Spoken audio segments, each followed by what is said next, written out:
roadway leading to one of alleys, sorry, is in need of repair. Facility maintenance reported that the overall rating condition is good, but it is unapproved without curbs, gutters, and sidewalks. So if we could get a more exact location of where the problem was, they'll take a look at that, but they weren't sure off the description that was provided to them where the problem was, so they can't address it. There's some good news from the city right now. The Royal Hawaiian Band received the 2012 Industry Award from the Hawaii Academy of Recording Arts. That happened on May 5th, so very proud of them. They're an incredible part of the city, and we also have a very prestigious award that we can all photo from our emergency service, the lifeguard. He got the President Award for Water Safety. It's a national award. It's a very big deal. Hopefully you got it in the news. We're very, very proud of him. And then the Honolulu. All right, so that's all I've got. Any questions from the board? Yes. How was that, the app 311? How does that work? Okay. Has that been successful? It's been extremely successful. We're actually excited to run off to use it.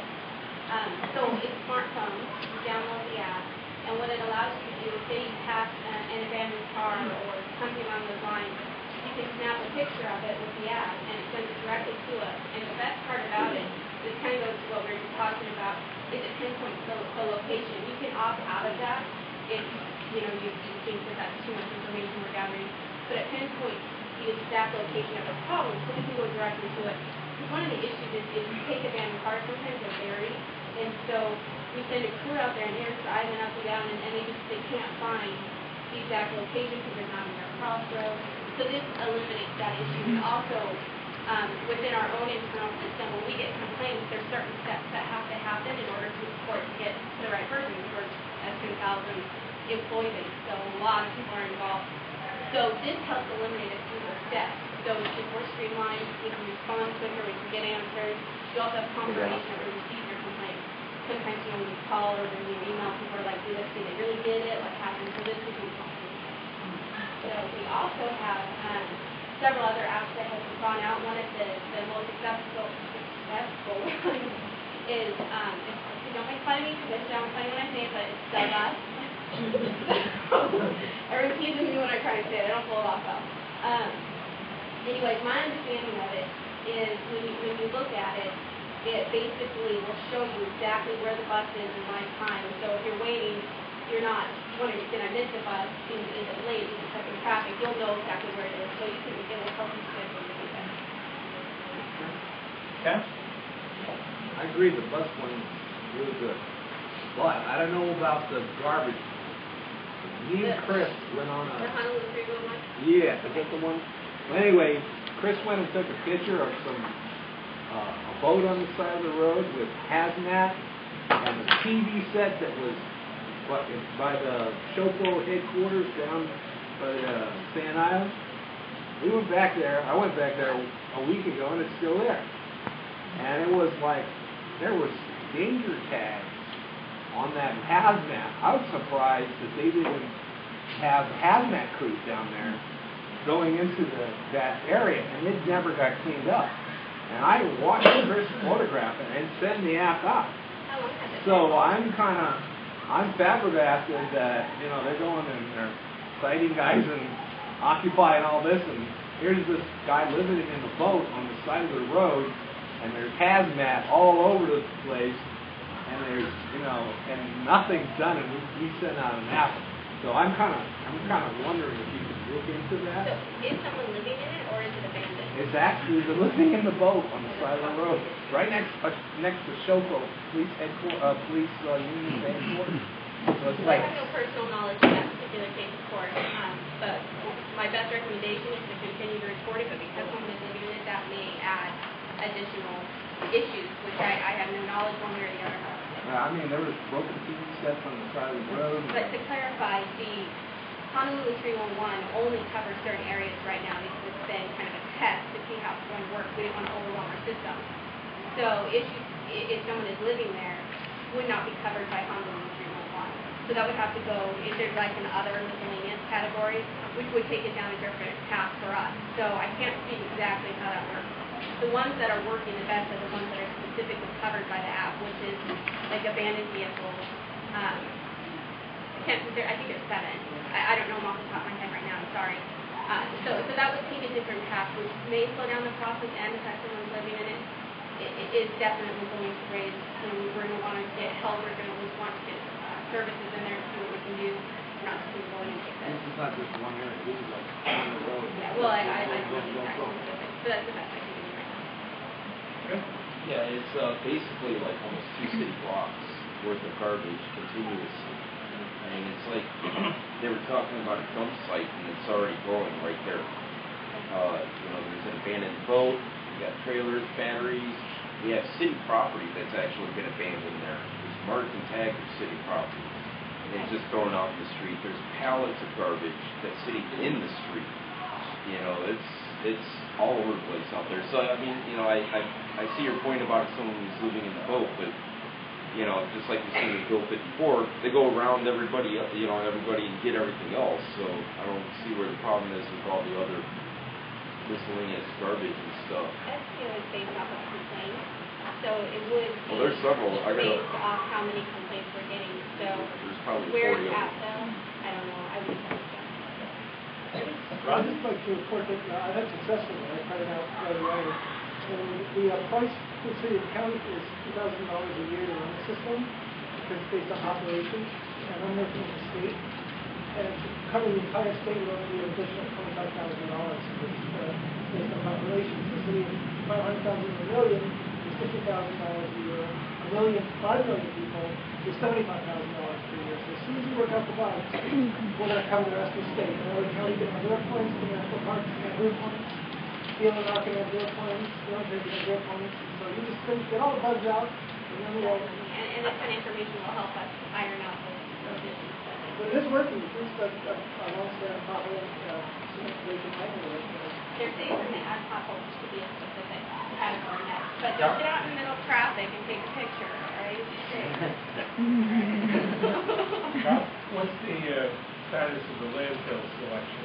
Okay, what happened with the landfill selection is the mayor put an only advisory committee together to look at the social factors only. No technical review has been done. So none of these sites are slotted as, yes, this will work. That is absolutely not the situation we have in front of us. What we have is a group of people who volunteered their time, and they took the issues. They thought, to them as general people, what do I care the most about a landfill? One of the biggest issues to them was getting it as far away from people as possible. Now, of course, when you make a decision like that, what are some of the problems the city is going to look at? It's far away from a tower. The infrastructure, can we get trucks out there? Do we own the land? No. So issue after issue after issue. But those weren't issues they needed to worry about. This committee was strictly the social aspect. And we also looked at it in a completely blind manner. So that's why no ownership was taken into consideration. And that's kind of to help, I guess you could say, with transparency. So that way when people come and ask us questions like, why didn't you consider, this land up in X, Y, Z, and we can say we did, and these are all the reasons that it didn't even make the first cut. But now what we can do is take the properties that were said socially to be the most acceptable, and we can start doing the technical analysis on it and see which ones now meet those kinds of standards. That's estimated to be at least 7 years to decide those things. So nothing's happening in 8 days. And we got a really good, from a city's point of view, we got a very good decision from the Supreme Court that looks like it's going to allow us to keep Guatemala open, which is good in a lot of ways. It's established, and what it allows us to do, from my point of view as the sustainability person for the city, is let's make that our last landfill. So we get the technologies in place. So we have the waste-to-energy facilities not to be landfill anymore. That might be, my head up in the clouds dreaming to some degree, but we are over 80% with the third boiler at H Power coming online, I think in June. So that means our diversion from the landfill is over 80% as of that time. So we're doing pretty good, actually. And lots of recycling, great programs there, and we also have compost that's doing pretty well. Did we give enough on the idea of shipping garbage off the island? We don't need to. With the third boiler coming online at H Power, it's going to consume what it didn't have capacity to take in the past. Also with the economy, a trend that we saw, which was interesting both in traffic and in waste, is it dropped when the economy kind of takes on up. And so we're not seeing quite as much crash as we were seeing, say, 5 and 10 years ago. Now time's going by really quick. We expect that to go back up, of course, but a third boiler is an incredible piece of equipment that is going to be able to take us pretty far into the future. Of course, I have no estimate. I'm not a technical person by any means. But it has huge capacity, and it can take almost anything. Concrete and stuff is still not good enough, but for the most part, it is a pretty incredible project, and you'll hear more about it in the coming months. Other questions? One question. What kind of planning city meeting, when that rubbish from the earthquake in Japan starts hitting the shores, or is there any planning for that, get rid of it, to sweep it up, all that? The one thing to keep in mind on that is we always have a level of crash that does come to our shores. So we already have some processes in place to take that and get it over to HR with the order that is needed. This, of course, is unprecedented. So NOAA is actually the federal agency that has capability on that. And they are working, because of course, it's out of our jurisdiction for a very, very long time. So they're taking the lead on trying to get more information and understand this better so they know what to do with it. And this could be all kinds of things could be in there, things that none of us ever want to see in our life. And it could all, well, we don't know what's going to happen. So there's a lot of studies going on right now. There's a lot of tracking to see what's actually going to hit us. And as they're doing that, they're also working with the state, they're working with the counties, they're working with everybody that will hear them out, which is pretty much everybody, because none of us want this to become a disaster, and none of us want to be hurt by this. So everybody's working to come up with ideas of how to deal with it. Do we have a set plan? Quite frankly, I don't think there's enough information to say that we do. But everybody. Did you bring up NOAA has an app similar to the Honolulu factor. It's the same thing. So I think we should want to just put that as a category in Honolulu 311, see if it starts to generate reports. So it's not going to come in one giant tsunami wave. It's going to trickle in and where we go. So. Yeah. To reiterate what he was saying, I have that app, and it's basically like how the 311 works here. Once the information is put in, nobody else has a clue of what's going on. And I would argue that's not what's happening. Yeah, that's not what well, 311, it took them almost a month and a half to finally talk to me about the one site, and then I received another email about it, but it's kind of blind in that aspect of there's no communication between others or the city or anything to happen. This is more of a direct impact for the island. I mean, I think maybe there's a way for the community or something to be able to get involved with how to deal with it when it gets here, or even knowledge of it. Absolutely, we always encourage community involvement. At whatever, nonprofits get involved. There's all kinds of ways. Volunteers. There's going to be safety issues with this, and so that's going to be everyone's number one priority. But absolutely, I'm sure there are many people out there who would love to have volunteers and love to have help. Absolutely. Yeah, I want to concur with what the gentleman just said. I've only used that 311 app one time to report a banned vehicle, and there's no confirmation or anything. It just was off the ether, and then the next day they came out and marked the tire, so okay, well, good. But then the thing sat there for another week, so I reported it again, and then they came out and dealt with it. So I thought it was, you don't know what's going on. Yeah. You didn't get a confirmation the person that did anything back? Well, it just said, your report has been sent or whatever, but I never got a text message or email or anything saying.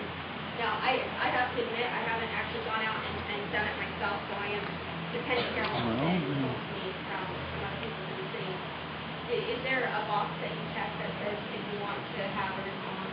I don't know if there's a box, but when I was first briefed on this, I was told that you could check to whether you wanted to have feedback or not. Do you recall that? No, I won't. But okay, I'll look into it. I will too. Next time I do that. Okay, but it was eventually taken care of? Yeah, after I reported the same time, it takes that. All right. Thank you. Wait. Can we make some kind of comment as resident? Got a question. Yeah.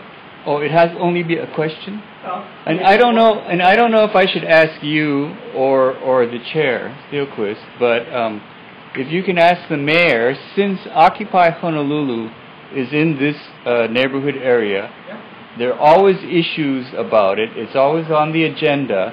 That when you send police, do you think you could send somebody that actually knows something that's gone on, or has maybe read the logs of the arrests and raids, so that they could answer some questions? Well, I think so the mayor's office cannot make a request for that. We can ask, of course. That would really be swell. Or in the alternative, maybe you could make the request, because I have a video of him just saying, I don't know, I don't know, I don't know, and I don't know, and I don't know. And you think that's going to end up at YouTube? It sure is. So they can either answer questions, or they can be seen as not knowing anything. That's my question. Last thing? I'll certainly ask the mayor. Okay. Thank you. Thank you. Okay, Senator Fuminara's office. Thank you. Hi, I'm Doris from Senator Carol Fuminara's office. She apologizes that she's not able to make a meeting tonight. You all have her report on your table. I'm logging off right now. She is sharing information on a project